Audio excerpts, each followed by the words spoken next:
회사채 발행 폭증, 빚내서 빚 갚는다. 참 오랫동안 제가 여러분에게 말씀드리는 말인데요. 참 기업들의 상황 좋지 않습니다. 국내 기업들은요, 어쩌면 최악의 시나리오를 써가는지도 모르겠습니다. 이것 한번 보세요. 2024년 9월을 보십시오. 회사채 발행 현황이거든요. 지금 보시다시피 일반 회사채는 3조 1천억 원입니다. 금융채는 26조 8천억 원이고요. ABS 자산 유동화 증권이죠. 이거는 1조 7천억 원이에요.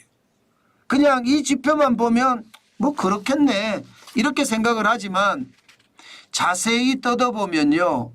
야, 이게 뭘까 그런 생각을 합니다. 자세히 뜯어보는 게 뭐냐. 일반 회사채 8월에 1조 4천억 발행했습니다. 그런데 9월에는요 3조 1천억 원을 발행을 했습니다. 이 말이 무슨 말이냐. 여러분 한 달 사이에 지금 119.8%가 늘었다는 이야기잖아요. 회사채라는 게 채권이에요. 채권 발행해서 시장에서 돈을 빌리는 겁니다. 그런데 한 달 사이에 2배가 됐다? 2배가? 아니 3배가 됐다? 2배가 됐다 3배가 됐다 이 말은 여러분 굉장한 충격적인 일이라고 생각을 하거든요. 3배까지는 아니지만 119.8%니까 정확히 2.2배가 늘은 거죠. 이것은 여러분 우리 기업들의 상황이 좋지 않다는 뜻입니다. 더 심각한 것은요. 회사채를 발행할 정도면 기업의 신용도가 좋다는 이야기잖아요. 신용도가 좋은 기업들만 회사채 발행할 수 있습니다. 신용도가 낮은 기업은 회사채 발행조차도 못합니다. 그렇게 생각을 하면 신용도가 좋은 회사들이 빚을 갚기 위해서 채권을 계속 발행한다는 이야기니까 우리 기업들의 상황이 얼마나 어려운지 확실하게 나타내주는 지표라고 이야기할 수 있습니다. 게다가 3조 1천억 원 말입니다. 이 발행액 가운데요. 실제 운영자금으로 쓰는 금액은요. 여러분 9%밖에 안 됩니다. 9%. 나머지 91%는요. 차환 용도입니다. 차환이라는 게 기존에 발행했던 회사채 대신에 만기가 되니까 다른 회사채를 발행을 해서 그 만기를 갚는다는 뜻이잖아요. 다시 말해서 채권은 빚인데 만기가 됐으니 새로운 채권을 발행해서 돈을 확보한 다음에 만기한 채권을 갚아준다는 거니까 빚내서 빚을 갖고 있다 이런 뜻입니다.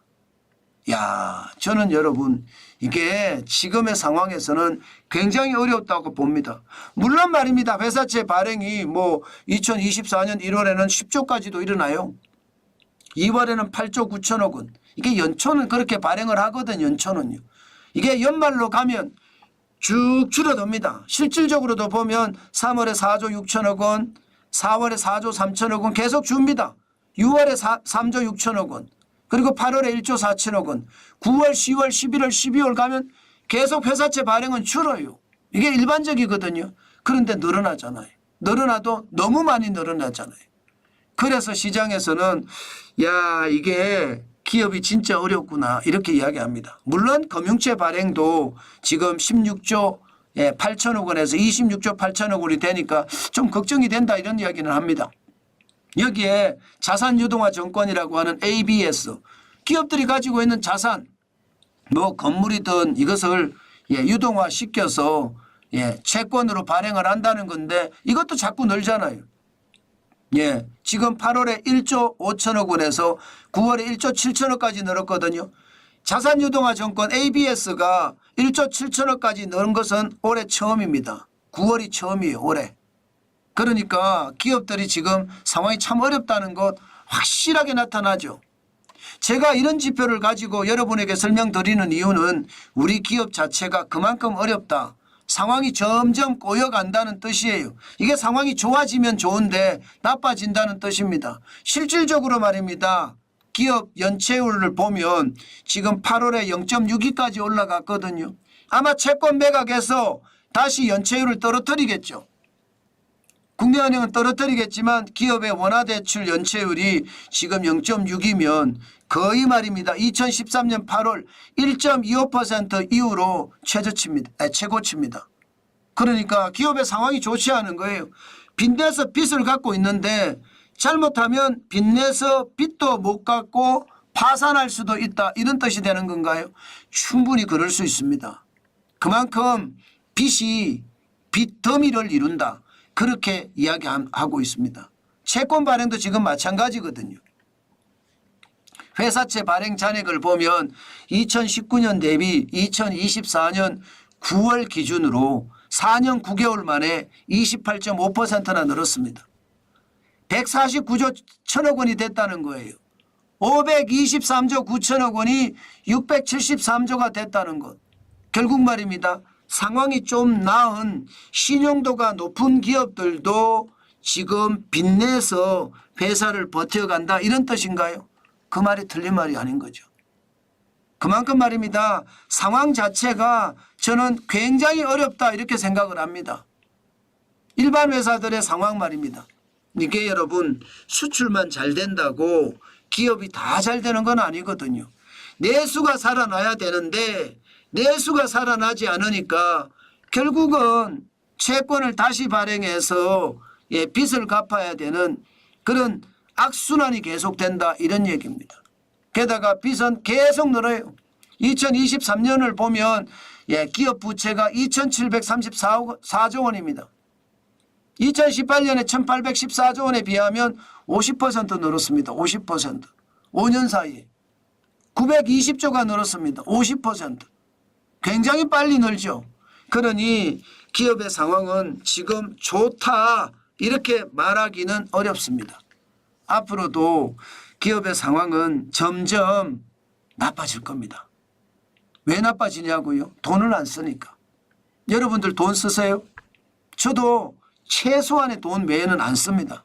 계속 현금을 모아가려고 들지 지금은 돈 쓰는 게 나쁘다, 그렇게 생각을 하거든요. 그렇기 때문에 여러분, 기업들은 앞으로도 더 나빠진다는 거예요. 이게 나빠지면 나빠질수록 최악의 상황이 연출되는 것, 어쩌면 여러분 당연하다, 저는 그렇게 생각합니다. 때문에 여러분, 제가 요즘 같을 때 투자보다는 관망하는 게 낫다. 오히려 요즘 같을 때는 내가 업으로 삼고 있는 일에 충실을 다하고 현금을 쌓아가는 게 훨씬 유리하다, 그 말씀을 드린 것도 이 때문입니다. 기업들의 상황이 좋지 않습니다. 돈을 안 쓰니까 점점 어려워진다는 이야기거든요. 그만큼 여러분, 상황은 역시 내수가 꼬꾸라지니까 기업들이 어려워지는 그런 상황으로 발전되고 있다, 이런 생각을 해봅니다.